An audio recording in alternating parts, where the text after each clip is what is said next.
On a bitter winter morning in 2003, 17-year-old Sarah McKenna kissed her family goodbye and walked out into a swirling snowstorm that would change everything. She was heading to her part-time job at the local diner, just a 15-minute walk through the quiet streets of Pine Valley, Montana. Her mother watched from the kitchen window as Sarah's red coat disappeared into the white curtain of falling snow.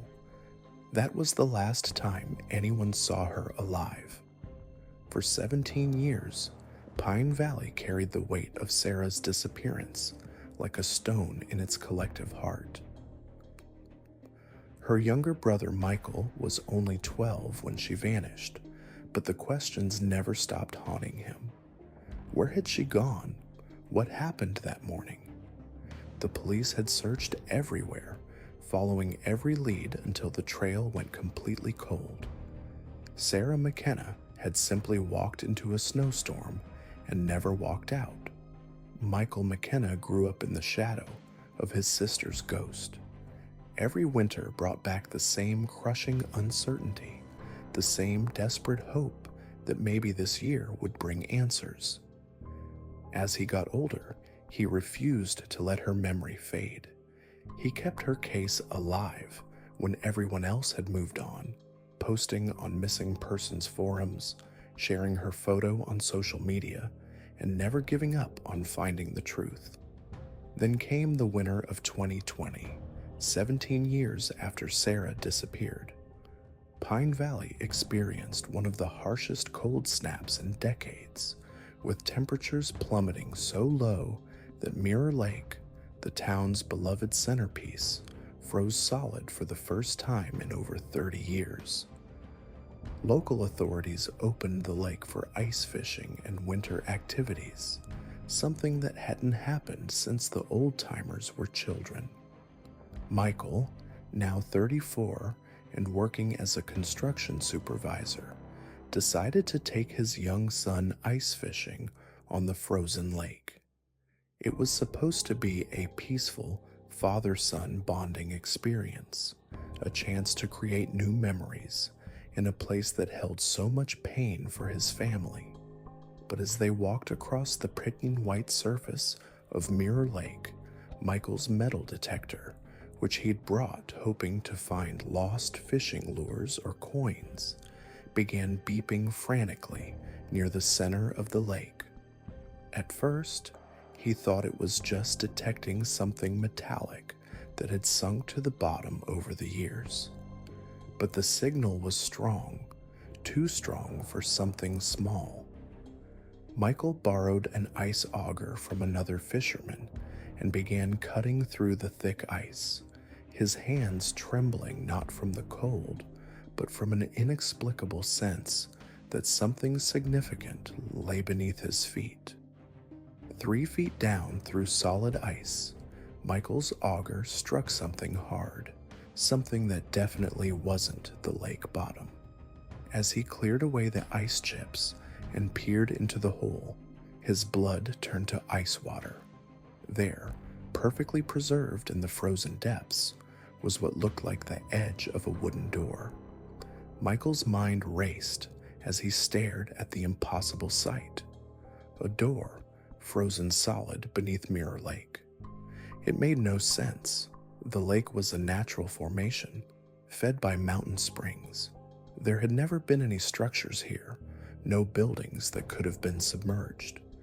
Yet there it was, unmistakably man-made, ancient-looking wood with what appeared to be iron hinges visible through the clear ice. His hands shaking, Michael called the Pine Valley Sheriff's Department. Within hours, the entire lake was cordoned off as a potential crime scene. News crews arrived from 3 counties away. The story spread like wildfire through social media and local news. A mysterious door found frozen beneath a lake, discovered by the brother of a girl who had vanished 17 years ago. The coincidence was too strange to ignore. Sheriff Patricia Valdez, who had worked Sarah's original case as a young deputy, arrived at the scene with a team of specialists. The ice was so thick that it took industrial equipment to cut a large enough opening to properly examine the door. As they worked, Michael stood at the edge of the cordoned area, his mind spinning with questions that seemed impossible to answer. When they finally cleared enough ice to get a good look at the structure, what they found defied all logic. It wasn't just a door, it was the entrance to what appeared to be an underground room or chamber, somehow built beneath the lake. The wooden door was old, weathered, but remarkably well preserved by the freezing water. Iron hardware held it in place, and there was definitely space beyond it, though the murky water made it impossible to see clearly. The discovery sent shockwaves through Pine Valley. How could there be a room beneath Mirror Lake? Local historians were baffled. The oldest residents, some in their 80s and 90s, had no memory of any construction in that area. The lake had been a natural feature for as long as anyone could remember, formed by glacial activity thousands of years ago. But as the investigation deepened, disturbing details began to emerge. The wood used in the door construction was analyzed and dated back approximately 18 to 20 years. Someone had built this chamber relatively recently, sometime in the early 2000s. The time frame sent chills through everyone involved, especially Michael and the McKenna family. Dr. Elena Rodriguez, a forensic archaeologist brought in from the State University, carefully examined the site. The chamber appeared to have been constructed during a severe drought year when the lake's water level had dropped significantly. Historical weather records confirmed that 2001 and 2002 had seen extremely low water levels in the region, low enough that the center of the lake would have been accessible on foot. As the investigation continued, more unsettling discoveries came to light. The chamber wasn't a natural cave or formation. It had been deliberately excavated and constructed with wooden supports, stone walls, and that mysterious door. Someone had spent considerable time and effort building this hidden space, knowing it would eventually be submerged when the lake levels returned to normal. The question that haunted everyone was simple but terrifying. What was this chamber built for? And more importantly, did Sarah McKenna's disappearance have any connection to this hidden room beneath the lake? Michael found himself at the center of a media storm he never wanted. Reporters constantly asked him how it felt to make such a discovery, whether he believed it was connected to his sister's case, and what he hoped to find inside the chamber. But Michael had only one focus: getting answers about Sarah after 17 long years of wondering. The technical challenges of investigating an underwater chamber were immense. The lake couldn't be drained. It was fed by natural springs and connected to the local watershed. Divers would have to enter the space, but the frigid water and limited visibility made it extremely dangerous. Sheriff Valdez consulted with state authorities and the FBI, who agreed to provide specialized underwater investigation teams. As preparations for the underwater exploration began, Michael spent sleepless nights wondering what they might find. Part of him hoped desperately that this mysterious chamber would finally provide answers about Sarah, but another part of him was terrified of what those answers might be. The investigation had already revealed that someone had built a secret room beneath Pine Valley's most popular recreation spot, timing the construction for when the lake was at its lowest point. Someone who knew the area well, who understood the lake's seasonal patterns, and who wanted to hide something where no one would ever think to look. Local residents were divided between fascination and fear. Some saw the discovery as a potential breakthrough in Sarah's case, while others worried about what dark secrets might be hidden in their quiet mountain town. The idea that someone had been operating in secret, building hidden chambers right under everyone's noses, was deeply unsettling. Michael stood at the edge of Mirror Lake every day, watching the investigation teams prepare their equipment and plan their approach. 17 years of questions were about to be answered one way or another. The door beneath the ice was about to be opened, and whatever lay beyond it would finally shed light on what happened to Sarah McKenna on that snowy morning in 2003. As the first divers prepared to descend into the freezing water, Michael whispered a prayer for his sister, for the truth, and for the strength to handle whatever they were about to discover in the hidden chamber beneath Mirror Lake. The discovery beneath Mirror Lake would haunt everyone who witnessed it, but the real nightmare was just beginning. Within 48 hours of Michael's shocking find, the town of Pine Valley was crawling with investigators, forensic specialists, and federal agents. The submerged door that had been hidden for nearly 2 decades suddenly became the epicenter of the most complex missing persons case Montana had ever seen. Detective Sarah Martinez, a seasoned investigator specializing in cold cases, arrived from Billings with a team of underwater recovery experts. Standing at the edge of the frozen lake, she studied the coordinates where Michael had made his discovery. The precision of the door's placement wasn't accidental. Someone had calculated exactly where to position this entrance, knowing it would remain hidden beneath the ice for years. The first dive team descended through the hole Michael had cut, equipped with underwater cameras and sonar equipment. What they found defied every expectation. The wooden door opened into a man-made chamber, roughly 12 feet by 8 feet, carved directly into the bedrock beneath the lake. The walls were lined with concrete, and a crude ventilation system snaked upward through the rock. This wasn't some natural cave or abandoned mining shaft. This was engineered, deliberate, and terrifyingly recent. Inside the chamber, the water had preserved everything with eerie clarity. A metal table sat bolted to the floor, its surface scarred with deep gouges.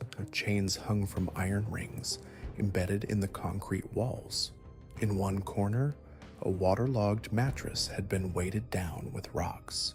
But most disturbing of all were the personal belongings scattered across the floor.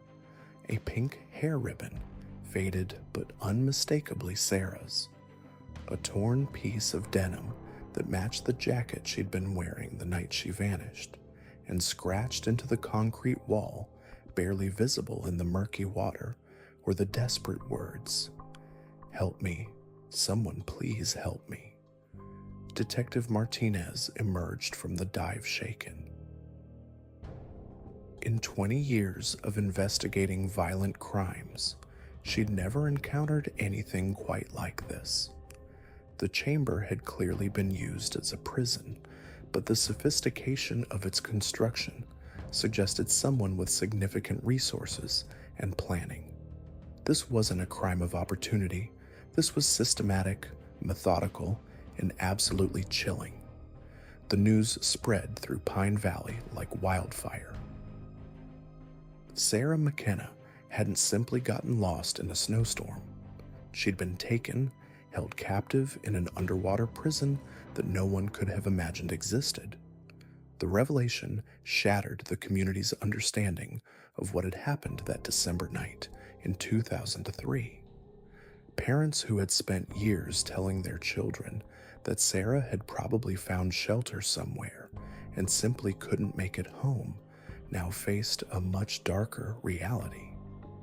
Michael sat in his kitchen, staring at the photographs the investigators had allowed him to see. His sister's hair ribbon, the same one she'd worn to school the morning before she disappeared, brought back a flood of memories. Sarah braiding her hair in front of the bathroom mirror, complaining about how the ribbon never stayed in place. The ordinary moments of a normal teenage life before everything changed forever. But the discovery raised more questions than it answered. How had Sarah ended up in that underground chamber? Who had built it, and when? Most importantly, if Sarah had been held there, where was she now? The chamber showed signs of recent disturbance. Someone had been down there long after 2003, moving things around, perhaps destroying evidence. The investigation was no longer about finding a missing girl who had vanished in a snowstorm. It was about uncovering a predator who had operated in their community for years without detection.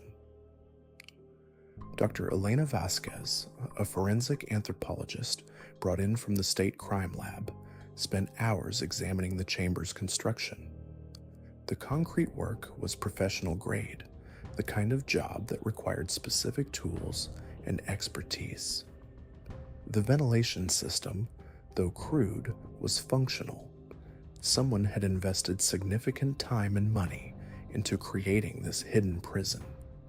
She estimated the chamber had been constructed sometime in the early 2000s, possibly even before Sarah's disappearance. The timeline was crucial. If the chamber existed before Sarah vanished, then her abduction wasn't random. Someone had been planning, preparing, waiting for the right opportunity. The blizzard that night hadn't been an obstacle for Sarah's captor. It had been perfect cover. Local contractor Jim Hartley found himself under intense scrutiny when investigators discovered that concrete work of this caliber required professional equipment. The state police interviewed every contractor, construction worker, and mason within a 50-mile radius. They pulled permits, examined supply orders, and tracked concrete deliveries going back 20 years. Someone in their small community had the skills and resources to build that chamber, and they were still out there. The investigation expanded beyond Pine Valley as federal agents recognized the sophisticated nature of the operation. The FBI's Behavioral Analysis Unit sent a profile team to examine the scene. Special Agent David Chen, who specialized in serial predators, studied the chamber's layout with growing concern.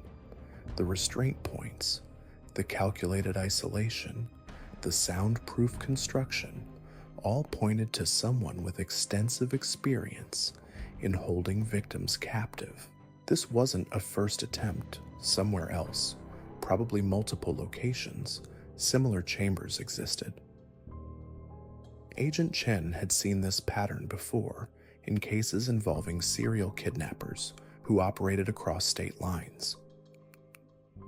The level of preparation and the quality of construction suggested someone who had refined their methods over time. Sarah McKenna might not have been this predator's first victim, and she almost certainly wasn't their last. The local community struggled to process these revelations. Pine Valley had always been the kind of place where people left their doors unlocked, where children walked to school alone, where everyone knew everyone else's business.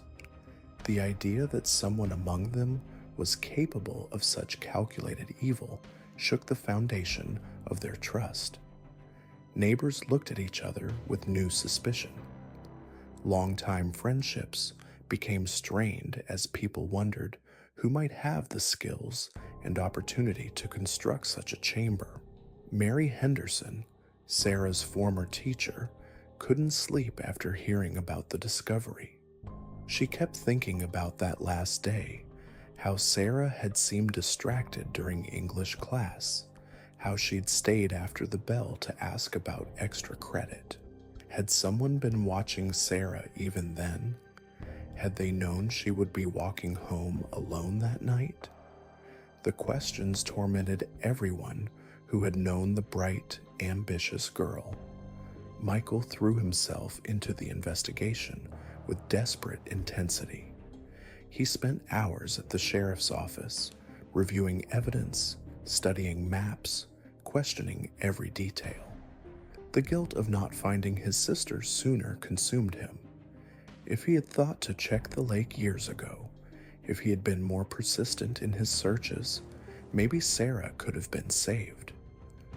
Detective Martinez tried to reassure him that no one could have predicted such an elaborate hiding place, but Michael's self-recrimination ran too deep. The underwater search expanded to cover the entire lake. Divers using side-scan sonar methodically mapped every inch of the bottom, looking for additional chambers, more evidence, any clue that might lead them to Sarah or her captor. What they found was even more disturbing. 3 other locations showed signs of recent excavation, though no additional chambers were discovered. Someone had been busy beneath Mirror Lake, possibly expanding their operation or eliminating evidence. As winter deepened and the investigation intensified, one thing became terrifyingly clear. The person responsible for Sarah's disappearance was still out there, still active, and probably still watching Pine Valley very closely. The discovery of the chamber wasn't the end of the mystery. It was just the beginning of a hunt for a predator who had hidden among them for years, someone skilled enough to construct an underwater prison and patient enough to wait nearly 2 decades before anyone found it.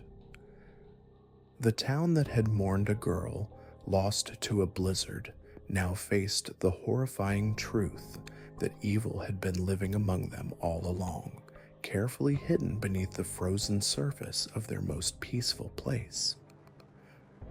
The discovery of the underground chamber beneath Mirror Lake had shattered Pine Valley's sense of security, but the investigation was only just beginning. Within 48 hours, the FBI's specialized forensic team had transformed the quiet lakeside into a bustling command center, their white tents and mobile laboratories standing stark against the frozen landscape like some otherworldly installation.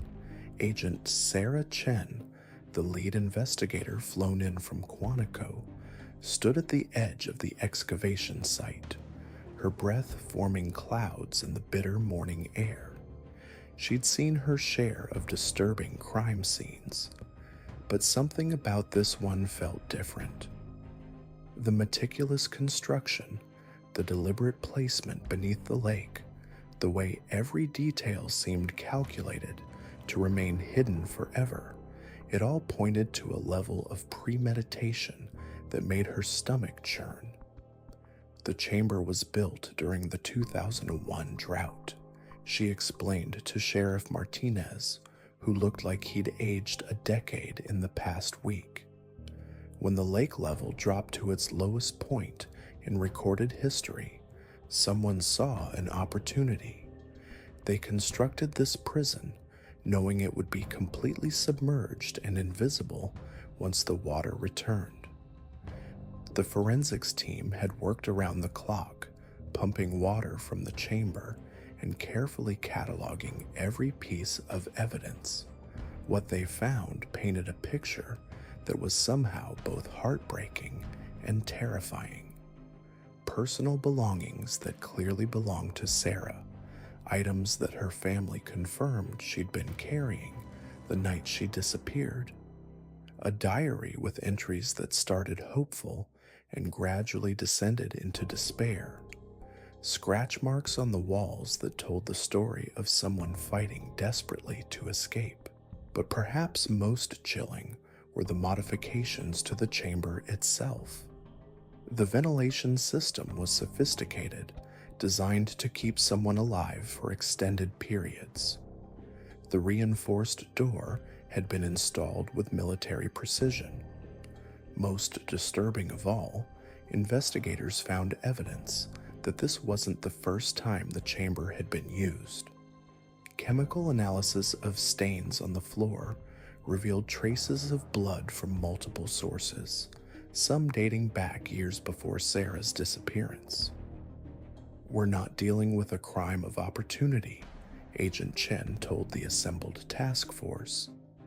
This was a predator who had been operating for years, possibly decades, someone with engineering knowledge, construction skills, and intimate familiarity with the local geography. The revelation sent shockwaves through Pine Valley. Residents who had lived their entire lives in the small town suddenly found themselves questioning everyone they thought they knew. The local hardware store owner who had sold construction supplies, the contractor who had worked on half the houses in town, even the longtime sheriff's deputy who had been suspiciously eager to call off the original search.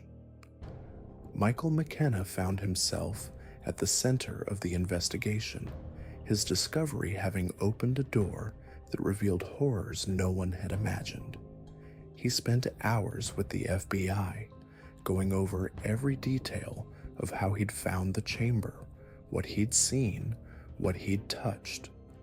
The agents were particularly interested in his metal detector readings from that morning, the way the device had picked up the anomaly that led to the discovery. "You may have saved lives," Agent Chen told him during one of their sessions. "If this person was still operating, still using this chamber or others like it, your discovery could have prevented future victims." The possibility of other chambers haunted everyone involved in the investigation. If the perpetrator had gone to such lengths to build one hidden prison, what was to stop them from building more?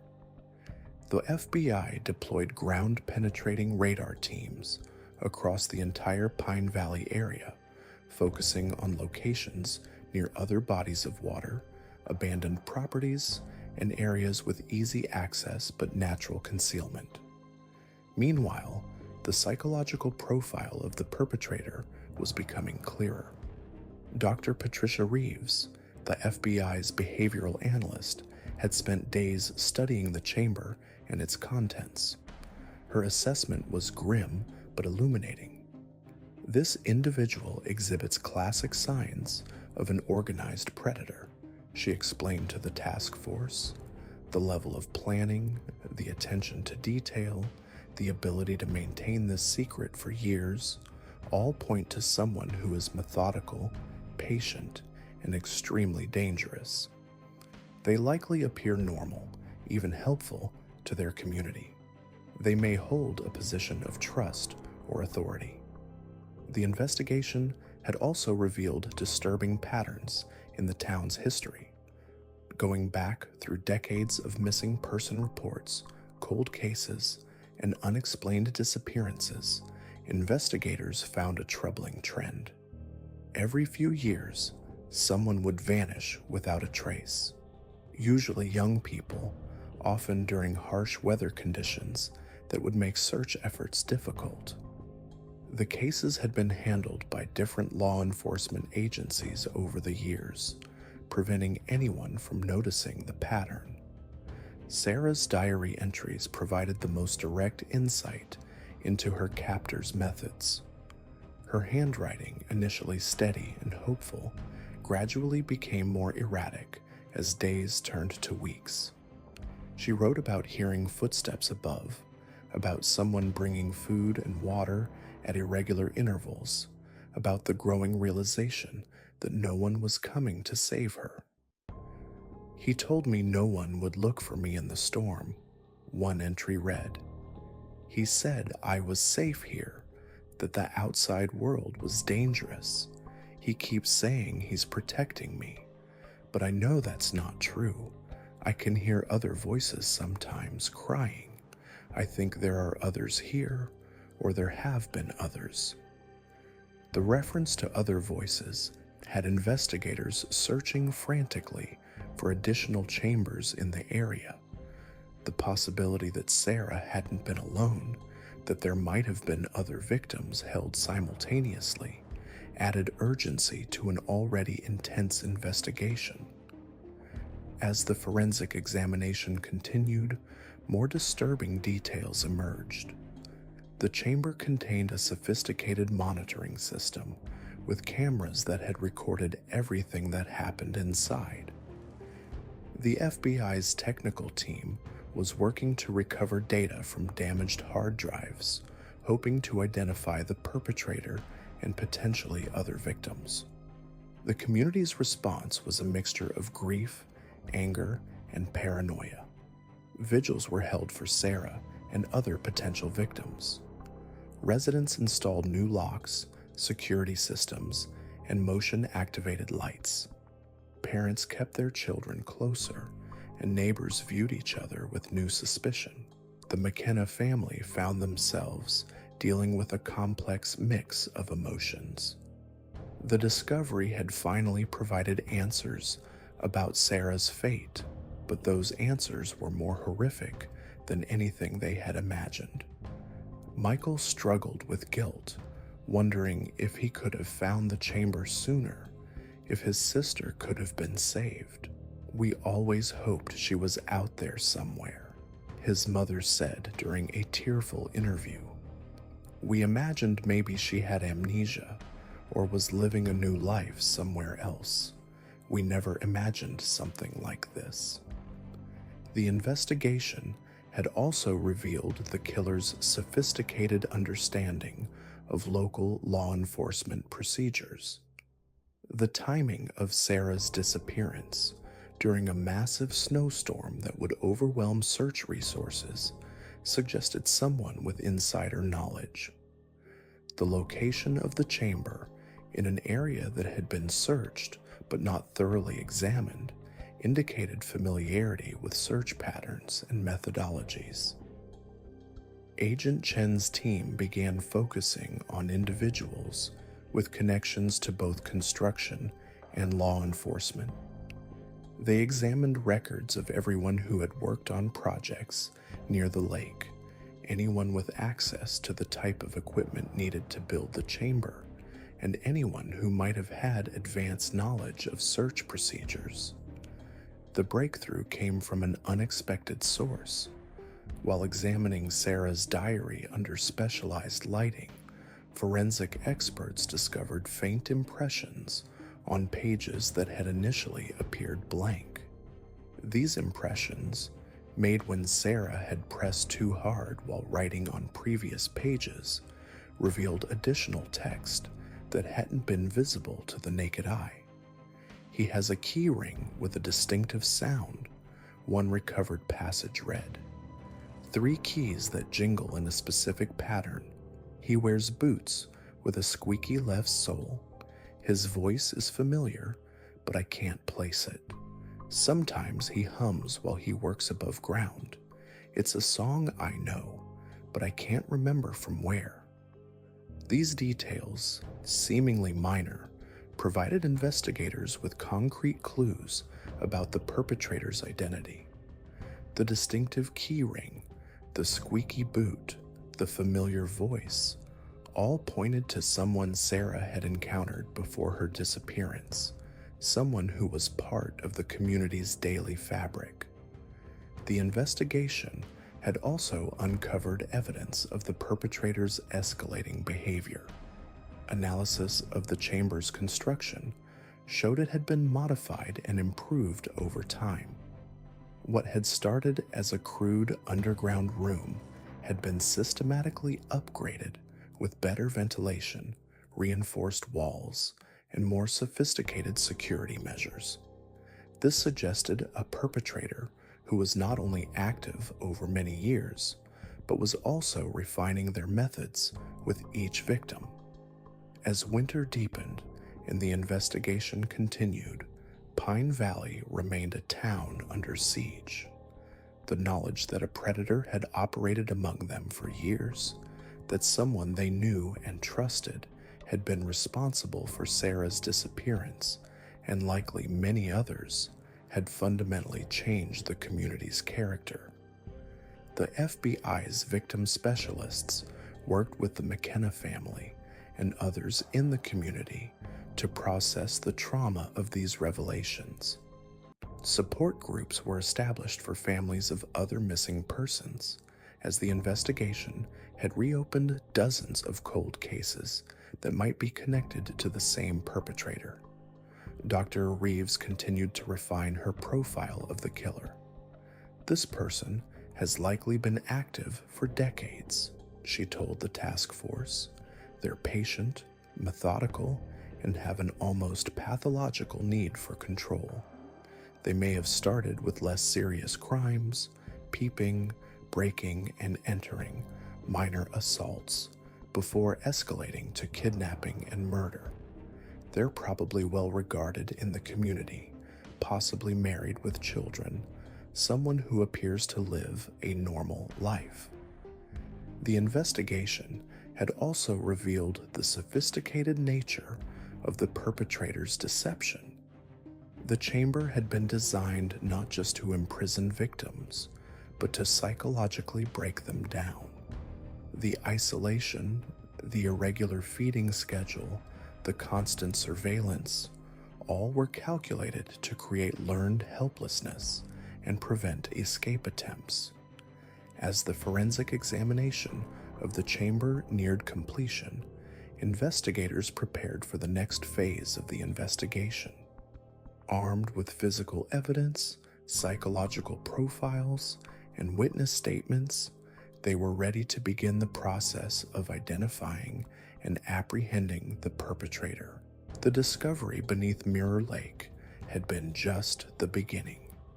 Now came the harder task of bringing a killer to justice and providing closure to the families who had waited so long for answers. The investigation had revealed that Pine Valley's nightmare was far from over, but for the first time in 17 years, there was hope that justice might finally be served. The truth about Sarah McKenna's disappearance was more horrific than anyone had imagined, but it was truth nonetheless. And in that truth lay the possibility of preventing future tragedies and ensuring that the person responsible would never again have the opportunity to steal someone's child, someone's sister, someone's hope for the future. The search intensified beyond anything Pine Valley had ever witnessed. What began as a local investigation into Sarah McKenna's disappearance 17 years ago had exploded into a massive federal operation spanning multiple states. FBI special agents, forensic anthropologists, and behavioral analysts descended upon the small Montana town like an occupying force, their black SUVs and mobile command units transforming the quiet main street into something resembling a crime scene from a television drama. The underground chamber beneath Mirror Lake had become the epicenter of the most complex criminal investigation in the region's history. FBI Special Agent Rebecca Martinez, a veteran profiler with 23 years of experience hunting serial predators, stood at the edge of the frozen lake where Michael McKenna had first discovered the wooden door. The wind cut through her heavy coat as she studied the crime scene photographs spread across a portable table, each image revealing new layers to what she now understood was a carefully orchestrated operation that had been running for decades. The chamber itself told a story that chilled even seasoned investigators. Every surface had been meticulously planned and constructed, The ventilation system was sophisticated, designed to keep occupants alive for extended periods. The soundproofing was professional grade, ensuring no screams would ever reach the surface. Most disturbing were the modifications clearly made over time, expansions and improvements that suggested the perpetrator had been refining his methods for years, possibly decades. Dr. Emily Chen, the FBI's lead forensic psychologist, had spent 3 days analyzing the physical evidence and developing a psychological profile of their suspect. Her findings painted a picture of someone far more dangerous than anyone had initially imagined. This wasn't a crime of opportunity or passion. This was the work of a methodical, organized predator who viewed his victims as possessions to be collected and controlled. The evidence recovered from the chamber was extensive and deeply troubling. Personal belongings from at least 7 different individuals had been cataloged, including items that dated back to the early 1990s. Driver's licenses, jewelry, clothing, and photographs created a timeline of victims that spanned nearly 3 decades. Each item had been carefully preserved, almost lovingly maintained, suggesting the perpetrator revisited his trophies regularly. Sarah's belongings were among the most recent additions to this macabre collection. Her high school class ring, the necklace she'd worn on her last day, even her cell phone from 2003, its battery long dead but the device itself in pristine condition. The care taken to preserve these items spoke to an obsession that went far beyond simple criminal behavior. This was someone who derived psychological satisfaction from reliving his crimes through these physical reminders. But perhaps the most chilling discovery was a series of journals found hidden behind a false wall in the chamber's deepest recess. Written in meticulous handwriting, these notebooks documented the perpetrator's thoughts, planning, and reflections on each of his victims. The entries revealed a mind that was both highly intelligent and completely devoid of empathy. He wrote about his victims as if they were research subjects, noting their reactions to captivity, their attempts to escape, their gradual psychological deterioration. The entries about Sarah were particularly detailed and disturbing. The perpetrator had been watching her for months before her abduction, learning her routines, her habits, her relationships. He knew which route she took to school, what time she left work at the local diner, even which friends she trusted most. The level of surveillance was extraordinary, suggesting someone with both the time and resources to conduct extensive reconnaissance. Agent Martinez had seen many crime scenes in her career, but the calculated nature of this operation was unlike anything she'd encountered. The perpetrator hadn't just built a prison, he'd created an entire infrastructure for long-term captivity. Multiple escape routes led from the chamber to various points around the lake and into the surrounding forest. Emergency supplies were cached at strategic locations. Communication equipment, though outdated, showed this person had maintained contact with the outside world while operating his underground facility. The construction itself provided crucial clues about their suspect's identity and capabilities. The engineering required to excavate and waterproof an underground chamber of this size and sophistication was beyond the abilities of an amateur.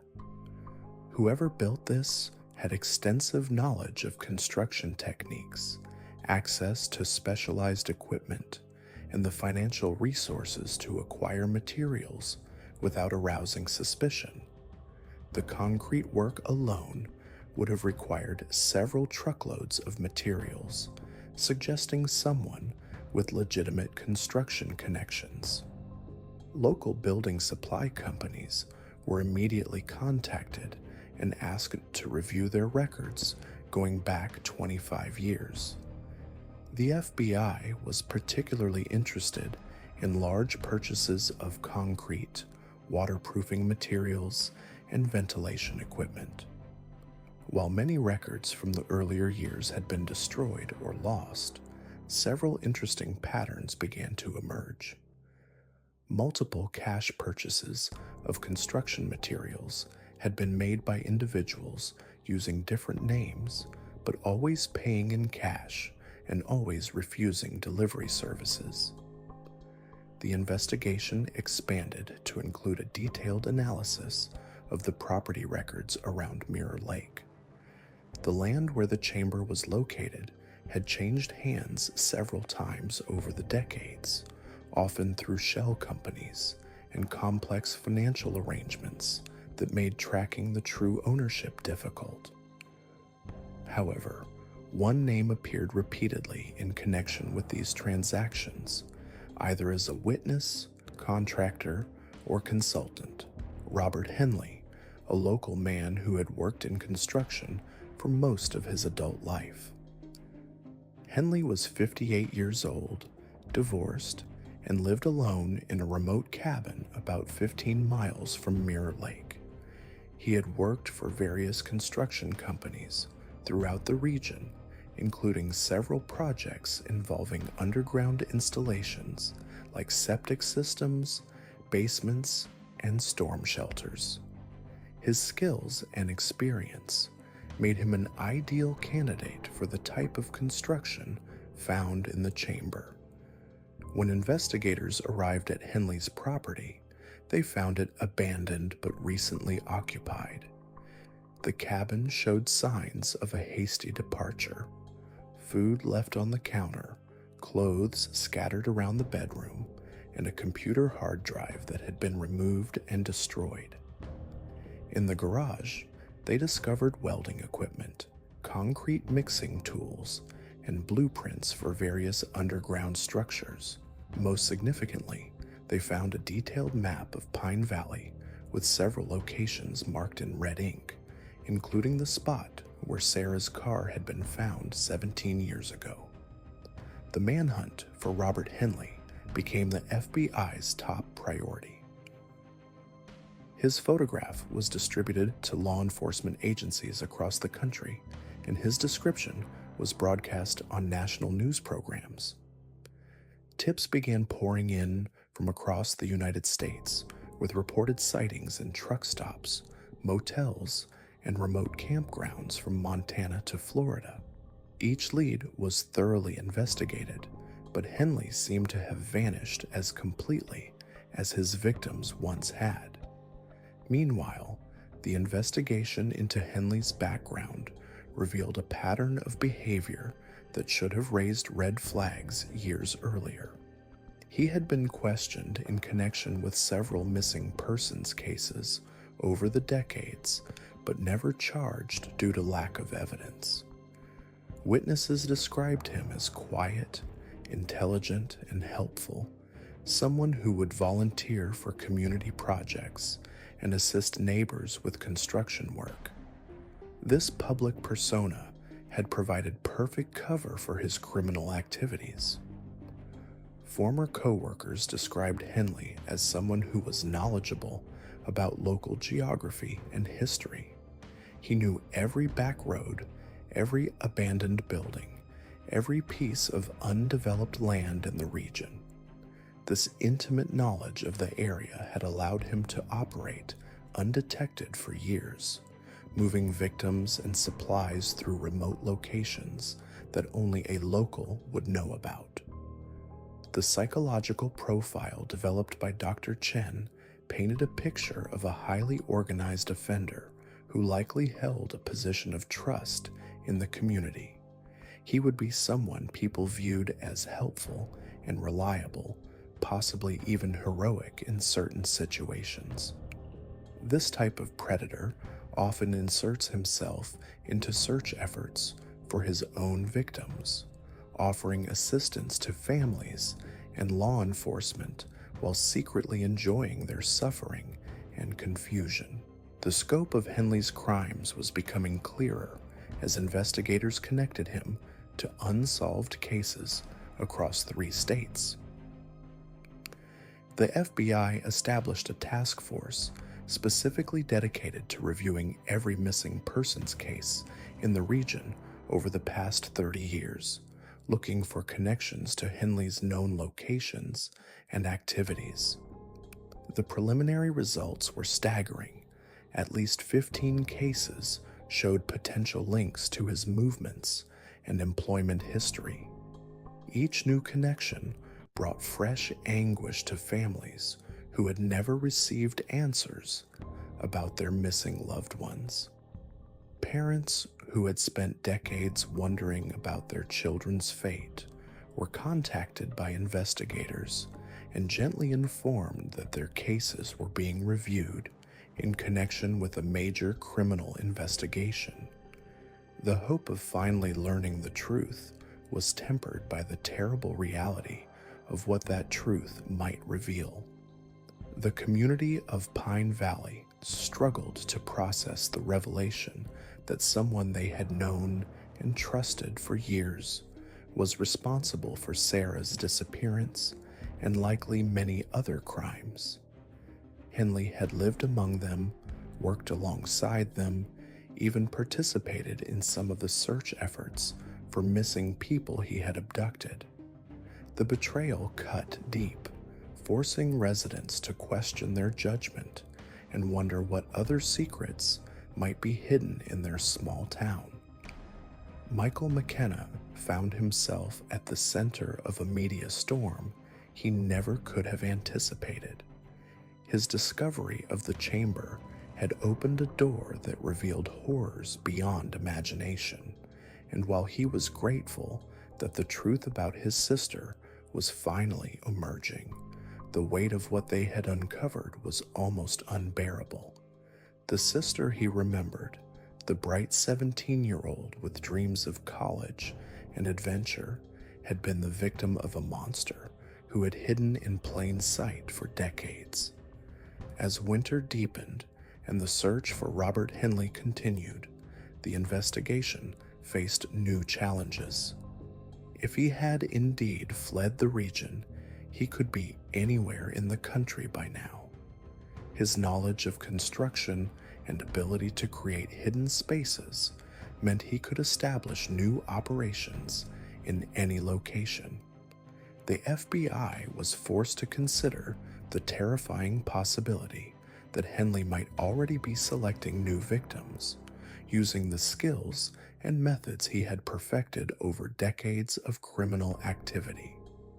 The discovery beneath Mirror Lake had answered some questions about Sarah McKenna's disappearance, but it had also opened a much larger and more disturbing investigation into one of the most prolific predators in modern criminal history. As investigators continued their work, one thing became clear. The full scope of Robert Henley's crimes might never be completely known, but the search for justice for Sarah and all his other victims would continue until he was found and brought to trial. The evidence was overwhelming. After 17 years of silence, Mirror Lake had finally spoken. The underground chamber, the personal belongings, Robert Henley's web of deception, it all painted a picture of something far more sinister than anyone in Pine Valley had ever imagined. FBI agent Sarah Martinez stood in the makeshift command center, staring at the evidence board that now covered an entire wall. Red string connected photographs, maps, and documents in a spider web of horror. What had started as one missing girl had evolved into a multi-state investigation spanning decades.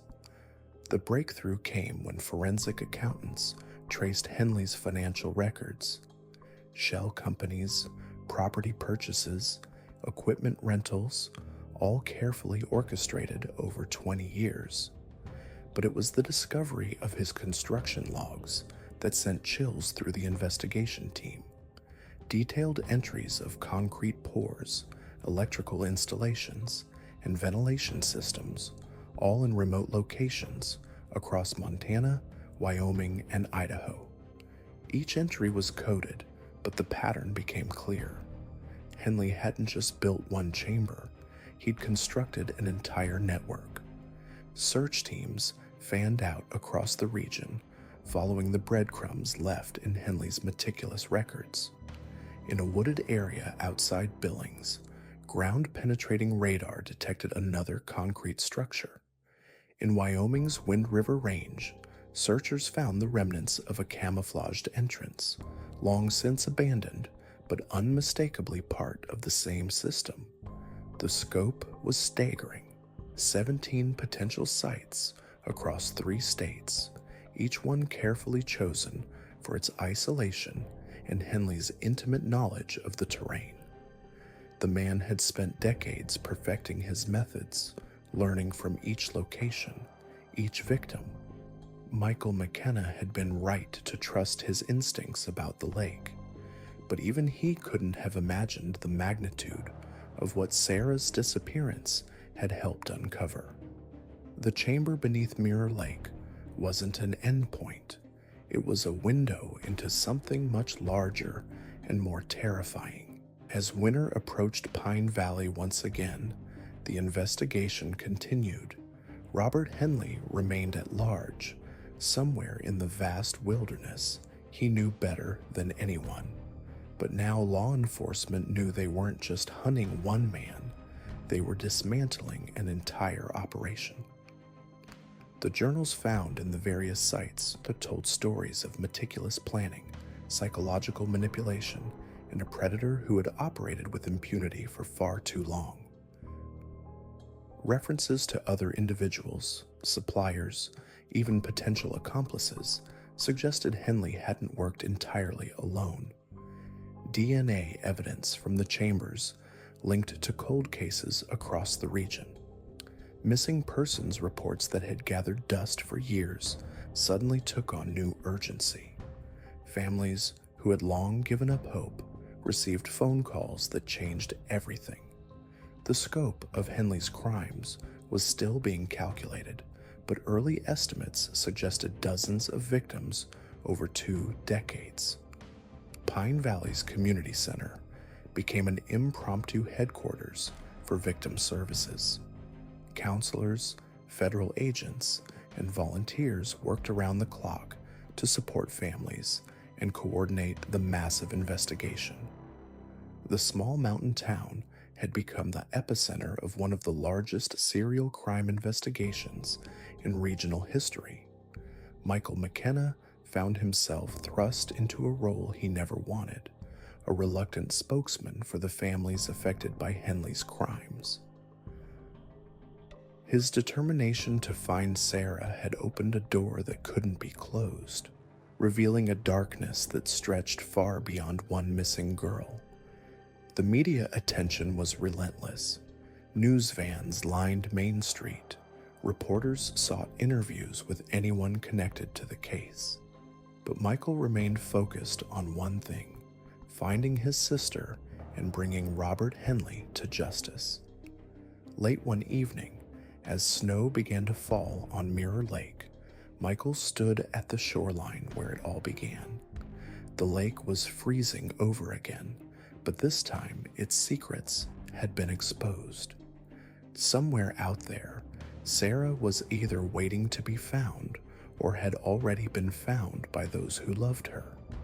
The investigation had revealed the unthinkable, but it had also proven something else: that love, determination, and the refusal to accept easy answers could move mountains, or in this case, drain lakes and expose the truth buried beneath.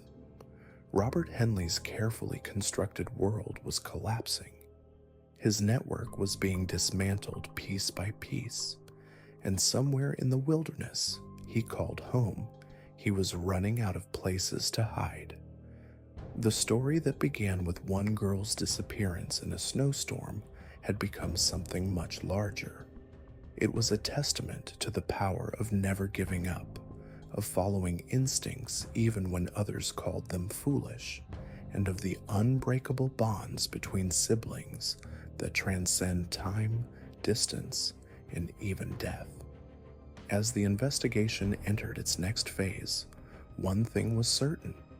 Sarah McKenna's disappearance had finally found its voice, and that voice was demanding justice not just for her, but for every victim whose story had been buried in the darkness for far too long, far too long.